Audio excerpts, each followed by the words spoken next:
জয় হিন্দ বন্ধুসকল, স্বাগতম জনাইছোঁ মোৰ ইউটিউব চেনেললৈ। আশা কৰিছোঁ আপোনালোকৰ প্ৰেক্টিছ ভালদৰে চলি আছে। তো বন্ধুসকল, আপোনালোকৰ ইণ্টাৰভিউ পালেহি, বেছি দিন আৰু হাতত সময় নাই। 25 তাৰিখৰ পৰা আপোনালোকৰ ইণ্টাৰভিউ হ'ব। আছাম পুলিচ কামাণ্ডো বেটেলিয়নৰ ইণ্টাৰভিউ হ'ব 25 তাৰিখৰ পৰা। কিছুমানৰ হাতত দুদিনমান সময় আছে আৰু কিছুমানৰ হাতত একেবাৰে সময় কম।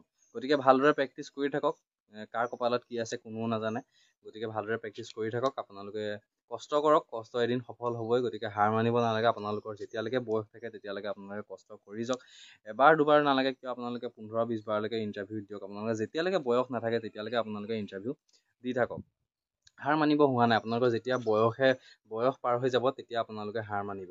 ঠিক আছে, প্ৰেক্টিছ কৰি থাকক। ফিজিকেল আপোনালোকৰ ভাল কৰি থাকক, তেতিয়া আপোনালোকৰ ভাল হ'ব। আৰু এটা কথা, আপোনালোকে মানে কি, ইণ্টাৰভিউ আহিলে প্ৰেক্টিছ কৰিম বুলি ৰখি নাথাকিব। আপোনালোকে ৰানিং ফিজিকেলটো মানে কি, ফিজিকেলটো এনেও কৰি থাকিব, তেতিয়া আপোনালোকৰ ফিজিকেলটো বহুত ভাল হৈ থাকে।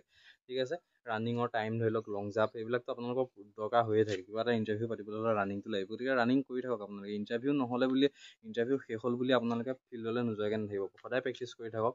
আৰু ওচৰৰ মানুহখিনিৰ কথা বাদ দিয়ক। আপোনালোকে যোনে যি নকয় কিয়, ওচৰৰ মানুহখিনিয়ে বহুত কথা ক'ব। কিছুমানৰ, মই জানো মানে, কিছুমানৰ ঘৰৰ ওচৰৰ মানুহ ভালো থাকে, কিছুমানৰ বেয়াও থাকে। কিছুমানে আপোনালোকক ডিমোটিভেট কৰিব, কিছুমানে আপোনালোকক মটিভেট কৰিব।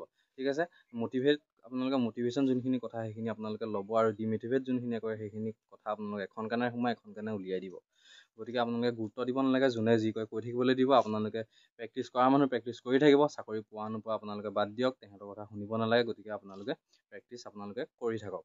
আজি আমি আলোচনা কৰিম আছাম কামাণ্ডো বেটেলিয়নৰ যি আপোনালোকৰ 25 তাৰিখৰ পৰা ষ্টাৰ্ট হ'ব। আপোনালোকে বহুতে মোক কমেণ্ট কৰি আছে যে হাইটটোৰ কথা সোধে, ধৰি লওক চেষ্টৰ কথা সোধে। কিছুমানৰ চেষ্ট কম আছে, হাইট কম আছে, এইবিলাক সুধি আছে। মেডিকেলৰ কথা সুধি আছে।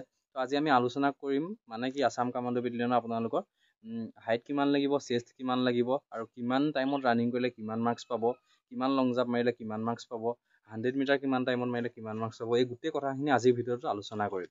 আৰু যদি মোৰ আগৰ ভিডিঅ'টো চোৱা নাই তেনেহ'লে এবাৰ চাই ল'ব আগৰ ভিডিঅ'টো। যদি ভাল লাগে তেনেহ'লে লাইক, শ্বেয়াৰ আৰু ছাবস্ক্ৰাইব কৰি দিব মোৰ চেনেলটো। আজিৰ ভিডিঅ'টো আৰম্ভ কৰিছোঁ। প্ৰথমতে মই মাৰ্কছৰ কথাটো কৈ দিছোঁ, শুনি লওক আপোনালোকে ভালদৰে। আপোনালোকে যদি যোনটো ৰানিং আছে 4.8 কিলোমিটাৰ ৰানিং, তাত আপোনালোকে যদি 20 মিনিটত ৰানিং কৰে তেনেহ'লে আপোনালোকে 10 মাৰ্ক পাব, মানে কোৱালিফাই। এইটো 20 মিনিটত কোৱালিফাই আপোনালোক 10 মাৰ্ক পাব। তেতিয়া 19 মিনিটত মাৰিব পাৰিলে 11 মাৰ্কছ পাব। 18 মিনিটত মাৰিব পাৰিলে 12.8 মাৰ্কছ পাব। 17 মিনিটত মাৰিব পাৰিলে 15.2 মাৰ্কছ পাব। 16.5 মিনিটত মাৰিব পাৰিলে 17.6 মাৰ্ক পাব। 16 মিনিটত মাৰিব পাৰিলে 20 মাৰ্কছ পাব, মানে এক্সিলেণ্ট টাইম হ'ল 16 মিনিট। ঠিক আছে, গম পালে নিশ্চয়। এইটো 4.8 কিলোমিটাৰ টাইম আৰু মাৰ্কছ আছিলে। এতিয়া মই লং জাম্পৰ কথা কৈ দিছোঁ। লং জাম্প আপোনালোকে 11 ফুট 7 ইঞ্চ যদি মাৰে তেন্তে আপোনালোকে 10 মাৰ্ক পাব, মানে কোৱালিফাই। ঠিক আছে, তাৰপাছত আহিলে 14 ফুট 2 ইঞ্চ যদি মাৰে আপোনালোকে 12.6 মাৰ্ক পাব। তাৰপাছত আহিলে 15 ফুট 9 ইঞ্চ মাৰিলে আপোনালোকে 15.6 মাৰ্ক পাব। 16 ফুট 9 ইঞ্চ মাৰিলে আপোনালোকে 18 মাৰ্কছ পাব। 17 ফুট মাৰিলে আপোনালোকে 19 মাৰ্ক পাব। আৰু 17.5 ফুট মাৰিলে আপোনালোকে 20 মাৰ্কছ পাব, মানে ইয়াত আপোনালোকৰ লং জাম্পত এক্সিলেণ্ট হ'ল আপোনালোকৰ 17.5 ফুট। আছাম পুলিচ ABUBত আপোনালোকৰ 16.5 ফুট, আৰু আছাম কামাণ্ডোত আপোনালোকৰ লং জাম্প এক্সিলেণ্ট মাৰিব লাগিব 17.5 ফুট। ঠিক আছে, এইটো আপোনালোকৰ লং জাম্পৰ কথাখিনি নিশ্চয় গম পালে। এতিয়া মই কৈ দিছোঁ আপোনালোকৰ 100 মিটাৰ। 100 মিটাৰ আপোনালোকে 14 পৰা 15 ছেকেণ্ডৰ ভিতৰত যদি মাৰিব পাৰে তেন্তে 10 মাৰ্কছ পাব, মানে কোৱালিফাই টাইম। ঠিক আছে, কোৱালিফাই হ'ব আপোনালোক 10 মাৰ্কছ পাব। তাৰপাছত 13 ছেকেণ্ডৰ পৰা 14 ছেকেণ্ডত মাৰিব পাৰিলে আপোনালোকে 12 মাৰ্কছ পাব। 12 ছেকেণ্ডৰ পৰা 13 ছেকেণ্ডৰ ভিতৰত মাৰিব পাৰিলে আপোনালোকে 14 মাৰ্কছ পাব। 11 ছেকেণ্ডৰ পৰা 12 ছেকেণ্ডৰ ভিতৰত মাৰিব পাৰিলে আপোনালোকে 16 মাৰ্কছ পাব। 10 ছেকেণ্ডৰ পৰা 11 ছেকেণ্ডৰ ভিতৰত মাৰিব পাৰিলে আপোনালোকে 18 মাৰ্কছ পাব। 10 ছেকেণ্ডত মাৰিব পাৰিলে আপোনালোকে 20 মাৰ্কছ পাব। ঠিক আছে, এইটো হ'ল 100 মিটাৰৰ টাইমিং। নিশ্চয় গম পাইছে আপোনালোকে। আৰু চিন আপৰ কথাটো নকওঁ মই, চিন আপ হয় একেই হয়। আছাম পুলিচত 14 ছাত দিয়া হয় এক্সিলেণ্ট, ইয়াতো একেই 14 ছাতে এক্সিলেণ্ট হয়। চিন আপৰ কোনো সাল সলনি নাই। গতিকে আপোনালোকে নিশ্চয় গম পাইছে। আজিৰ ভিডিঅ'টোত এইখিনিয়ে কথা আছিলে। ঠিক আছে, এতিয়া মই আপোনালোকক কৈ দিছোঁ আপোনালোকৰ হাইট, চেষ্ট। ঠিক আছে, হাইট, চেষ্ট এইখিনি কথা বহুতে নাজানে। মই কৈ দিছোঁ আপোনালোকক, ভালদৰে চাই লওক ক'ত কিমান পষ্ট আছে, আৰু হাইট, চেষ্ট মই সকলোখিনি কথা কৈ দিছোঁ। স্ক্ৰীণত দেখাই দিছোঁ, আপোনালোকে চাই লওক। এতিয়া আপোনালোকে এইখন চাই লওক। আপোনালোকৰ পষ্ট আছিলে কিমান? 164টা পষ্ট আছিলে টোটেল। তাৰে 8টা দেখিছেনে? 8টা স্পৰ্টছ পাৰ্চনৰ কাৰণে আছে। 8টা স্পৰ্টছ পাৰ্চন। তাতে আপোনালোকৰ মেল কেণ্ডিডেটৰ কাৰণে আছে 156টা, আৰু ইয়াত ফিমেল কেণ্ডিডেটো এপ্লাই কৰিছে। যোনটো 8টা পষ্ট আছিলে স্পৰ্টছ পাৰ্চনৰ কাৰণে, তাত আপোনালোকৰ ফিমেল কেণ্ডিডেটো এপ্লাই কৰিছে। তাত আপোনালোকে কেটেগৰী চাওক, নাম্বাৰ অফ পষ্ট। আনৰিজাৰ্ভত আছে 77টা। তাত আছে OBC MOBCত আছে 44টা, SCত আছে 11টা, ST Pত আছে 16টা আৰু ST Hত আছে 8টা, মানে 156টা পোষ্ট। ঠিক আছে, এতিয়া গম পাইছে আপোনালোকে ক'ত কিমান পোষ্ট আছে। আৰু আপোনালোকৰ 3% ৰিজাৰ্ভেশ্যন আছে কিহৰ কাৰণে?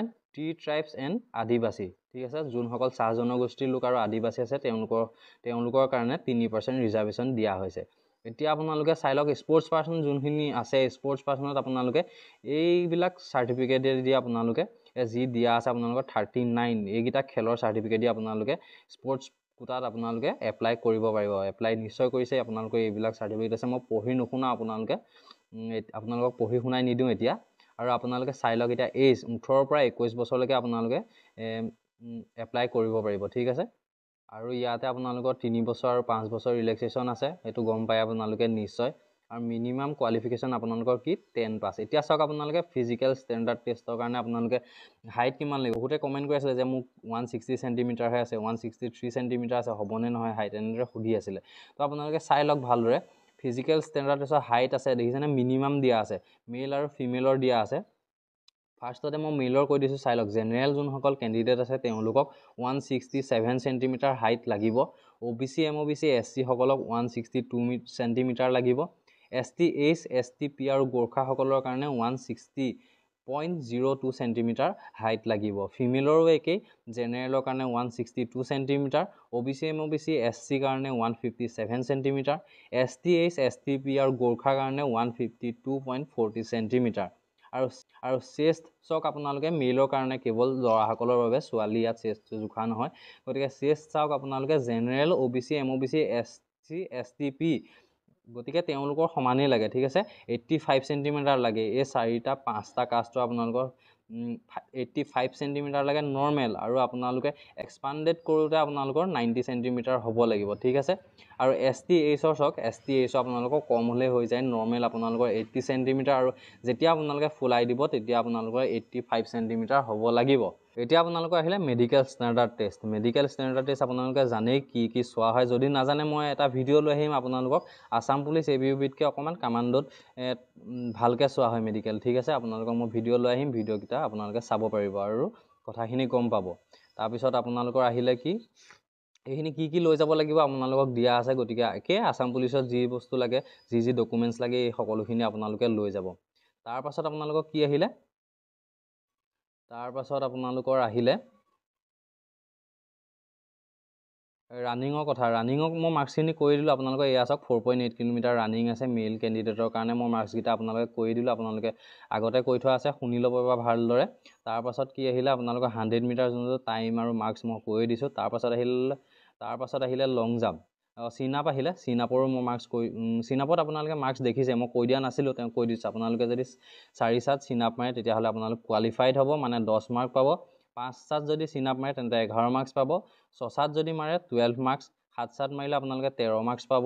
8 যদি চিন-আপ মাৰে তেন্তে 14 মাৰ্কছ পাব। 9 চিন-আপ মাৰিলে 15 মাৰ্কছ পাব। 10 যদি চিন-আপ মাৰে তেতিয়াহ'লে আপোনালোকে 16 মাৰ্কছ পাব। 11 মাৰিলে 17 মাৰ্কছ পাব। 12 মাৰিলে 18 মাৰ্কছ পাব। 13 মাৰিলে 19 মাৰ্ক পাব। আৰু মাৰিব পাৰিলে আপোনালোকে 20 মাৰ্ক পাব, মানে এক্সিলেণ্ট হ'ল 20। তাতেকে আছাম পুলিচ ABUBটো সমানে দিয়া হয়। এতিয়া মই কৈ দিছোঁ ছোৱালীসকলৰ কথা। ছোৱালীসকলৰ একে 2.8 কিলোমিটাৰ ৰানিং হ'ব। মাৰ্কছটোৰ কথা মই নেক্সট ভিডিঅ'ত আপোনালোকৰ ছোৱালীসকলৰ কথা ক'ম, আজিৰ ভিডিঅ'টো নকওঁ, বেছি দীঘলীয়া হৈ যাব। বেছি দীঘলীয়া হৈ গ'লে ভিডিঅ'খিনি আপোনালোকৰ আমনি পাই চাই।